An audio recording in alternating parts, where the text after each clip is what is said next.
Salut à tous et bienvenue sur Geeko World. Ça fait maintenant plus de 15 semaines que je vous parle chaque dimanche du Weekly Shonen Magazine et force est de constater que l'émission a l'air partie pour durer. Et aujourd'hui je vous parle du numéro 41 du Weekly Shonen Magazine et ce juste après le générique.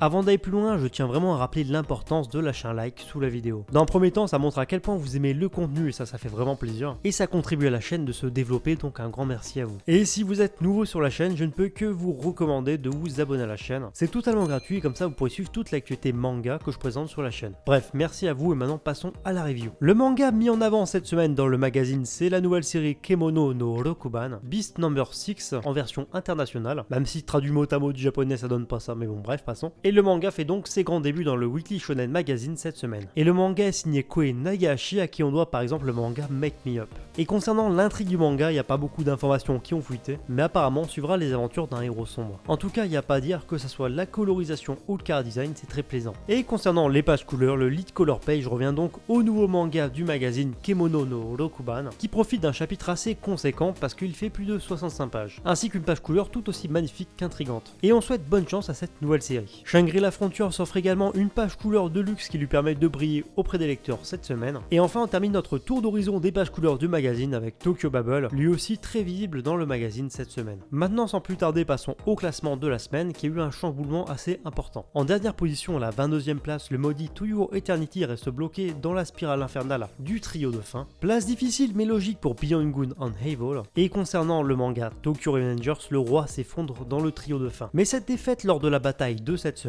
ne signifie pas la fin de la guerre pour le Toman. Runaway des Waate, Shine, se trouve encore une fois en fin de classement cette semaine, ce qui est plutôt surprenant. L'éditeur semble avoir décidé de le mettre un peu en retrait. Carton rouge cette semaine pour Dai qui se trouve donc disqualifié et relayé à la 18e position. La comédie romantique d'Anshi Kokose reste stable dans la fin du classement et après avoir brillé la semaine dernière, lourde chute pour le manga Orient qui se retrouve relayé directement à la 16e place. Les joueurs de Blue Lock sont également en moins bonne forme cette semaine, à croire que le dernier match a été trop rude pour nos joueurs. Et on continue les classements désastreux avec Fire Force classé 14e cette semaine. Toujours de PA, ils vont, le duo des Kanojo, Kanojo Okalishimasu et Kanojo Mo Kanojo se trouvent respectivement à la 13e et 12e place et Eden Zero échoue aux portes du top 10. Et en parlant de top 10, attaquons donc ce top 10 pas comme les autres. À la dernière place, on retrouve Kaku no Linasuke qui atterrit à la 2e place après avoir squatté pendant 2 semaines d'affilée le top 3. Grosse surprise, en 9e position se trouve le manga Tokyo Babble, peut-être grâce à sa page couleur. À la 8e position se trouve la comédie Setoka et Yakuin Domo. En 7e place, Bakemonogatari et en 6e place, Ace of Diamond Act 2. Et passons maintenant à un top 5 complètement surprenant, composé notamment de Soredemo Hayumu, qui fait un énorme bond en avant pour atterrir directement en 5ème place, et ce qui nous mène à un trio d'exception, un podium assez incroyable, voire inédit. On se retrouve en effet cette semaine avec un top 3 uniquement composé de nouveautés. La nouveauté Trick Dedicated to Witches se trouve à la 3ème place, un résultat assez sympa pour l'avant-dernière nouveauté du magazine. En 2ème position se trouve le très surprenant Shangri-La Frontier,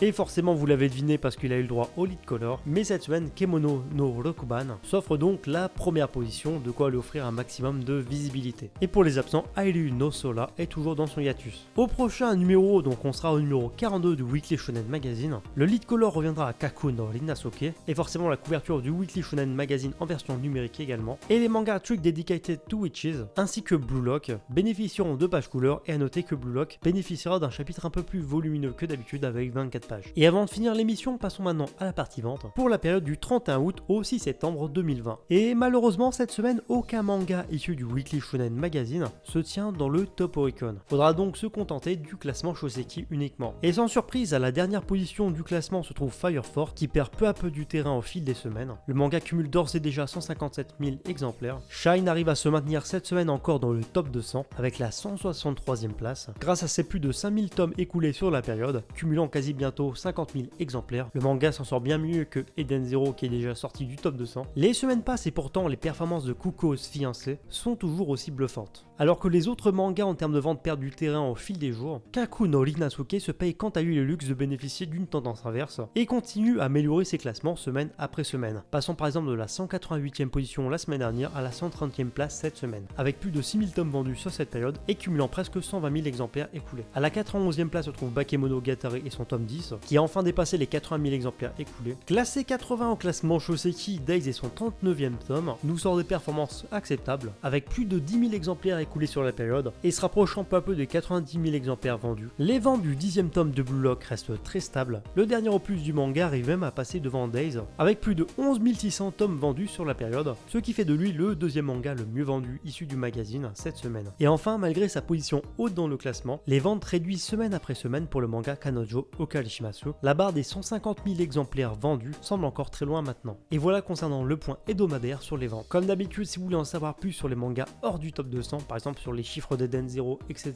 n'hésitez pas à venir me suivre sur Twitter. Et sinon, j'espère vraiment que la vidéo vous a plu. En tout cas, c'est tout pour ce nouveau numéro. Comme d'habitude, je vous invite à me suivre sur Facebook, Twitter et Instagram pour des vidéos ou des news et des critiques exclusives. Si vous cherchez un lien, encore une fois, tout est dans la description. Vous ouvrez la description et il y a juste à cliquer sur les liens. Et sur ce, je vous dis à bientôt pour une prochaine vidéo.